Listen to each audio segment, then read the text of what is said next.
Okay so आइए दोस्तों, avoiding traps and pitfalls में एक और गेम लेते हैं। और ये गेम दो ग्रैंड मास्टर्स के बीच खेली जा चुकी है और वही गेम मैं आपको शो कर रहा हूँ। तो गेम की शुरुआत होती है E4 और यहाँ पे ब्लैक खेल रहा है C6। जब भी आपके पास मौका मिले दूसरा पॉन सेंटर में लाने के लिए तुरंत ही उसको अप्लाई कीजिए। तो वहाँ पे वाइट ने सेम वही खेला है, वो है D4 और ब्लैक ने उसको डिफेंड करने के लिए खेला है D5। अब यहाँ पे वाइट के पास तीन ऑप्शन है, या तो फिर ये पॉन को मार के या तो फिर ये पॉन को मार दिया जाए, या तो फिर एडवांस वेरिएशन ये पॉन को आगे ले जाए, या तो फिर ये पॉन को प्रोटेक्शन दिया जाए। तो यहाँ पे प्रोटेक्शन देने के लिए भी दो ऑप्शन है, या तो फिर नाइट D3 या तो फिर नाइट D2।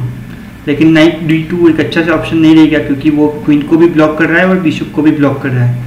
तो नाइट C3 एक अच्छा सा ऑप्शन रहेगा और वाइट ने वही खेला है।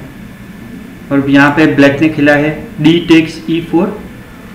Obviously white will capture that pawn with knight. Okay so knight F6 खेलने के बाद यहाँ पे वाइट ने खेला है queen to D3। Queen to D3 अभी आप बोलोगे कि अभी आपने सीखा है कि क्वीन को अर्ली गेम में नहीं लाना है, लेकिन यहाँ पे आप देख सकते हो कि अगर कास्टलिंग करना है तो इस साइड कास्टलिंग करेंगे तो क्वीन को बाहर निकाल के फिर ये बिशप को भी बाहर निकाल के हम इजीली कास्टलिंग कर सकते हैं। तो क्वीन को इसीलिए यहाँ से बाहर निकाला है और इसके आंसर में ब्लैक खेल रहा है E5। E5 से ये जो पॉन है वो बाहर निकाल के फिर बिशप जो है उसको भी बाहर निकालने के लिए जगह मिल जाएगी और फिर कास्टलिंग कर देगा ब्लैक। लेकिन हमें वो कास्टलिंग किसी भी तरीके से अवॉइड करना है। तो यहाँ पे वाइट ने खेला है D takes E5। तो D takes E5 तो आप देख सकते हो कि ये जो नाइट है उसके ऊपर भी अटैक है, लेकिन यहाँ पे ब्लैक कुछ और तरीके से खेल रहा है। तो यहाँ पे ब्लैक ने खेला है क्वीन टू A5 चेक।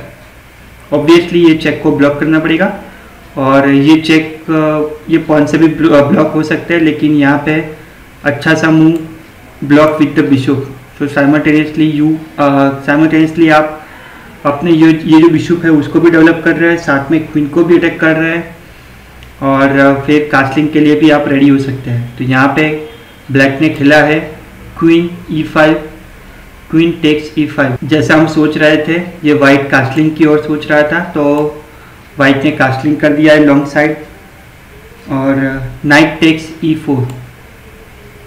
तो यहाँ पे आप देख सकते हो कि वाइट ने कास्टलिंग किया, लेकिन यहाँ पे जो है वो ब्लैक के पास दो प्रोटेक्शन है, एक क्वीन का भी है दूसरा नाइट का भी है।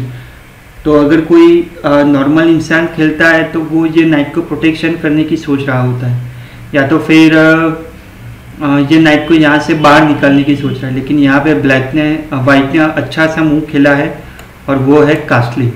कास्टलिंग में आप देख सकते हो कि ये नाइट जो है वो पूरी तरीके से मतलब अंडर अटैक में है, उसको सेव नहीं किया जा सकता, लेकिन वो कुछ ही टाइम के लिए होगा और फिर हम किस तरीके से गेम में कंट्रोल पा सकते हैं। तो ब्लैक ने खेला है नाइट टेक्स E4 और उसके आंसर में क्वीन। यहाँ पे क्वीन ने बहुत ही बड़ा सेक्रीफाइस किया है और वो सेक्रीफाइस करके ये गेम में पूरी तरीके से वाइट ने एक अच्छी सी पोजीशन पा ली है। तो आप थोड़ी देर के लिए वीडियो को पॉज कीजिए और सोचिए कि वाइट के लिए बेस्ट मूव कौन सा होना चाहिए।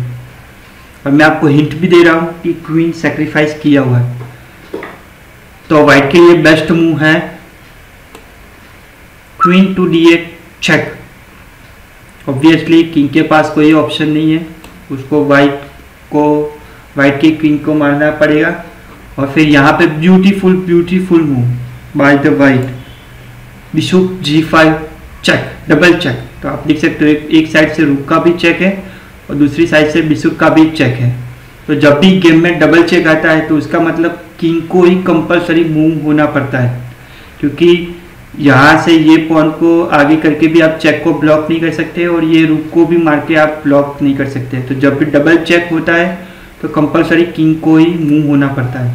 और यहाँ पे जैसे हमने लास्ट में देखा था, अगर किंग यहाँ पे आता है तो भी चेकमेट हो जाएगा, और अगर किंग यहाँ पे आता है तो भी वो चेकमेट हो जाएगा।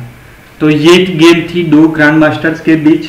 और ऐसे ट्रैप्स कभी कभी हम सेक्रीफाइस से भी आप गेम को अच्छी तरीके से जीत सकते हैं, लेकिन वो आपको देखना पड़ेगा। 2-3 बार आपको 2-3 मूव 4-5 मूव डीप आपको सोचना पड़ेगा कि अगर मैं ये पीस को सेक्रीफाइस करता हूँ तो मुझे उसका एडवांटेज क्या मिलता है। तो अगर आपको एडवांटेज मिलता है तो डेफिनेटली आपको पीस सेक्रीफाइस करके आपको उसका एडवांटेज लेना चाहिए, और वो एडवांटेज बहुत बड़ा एडवांटेज होना चाहिए। या तो फिर चेकमेट होना चाहिए, या तो फिर अगर हमें क्वीन मिलती हो ऐसा एडवांटेज होना चाहिए। तो आइए देखते हैं ये गेम की समरी क्या थी।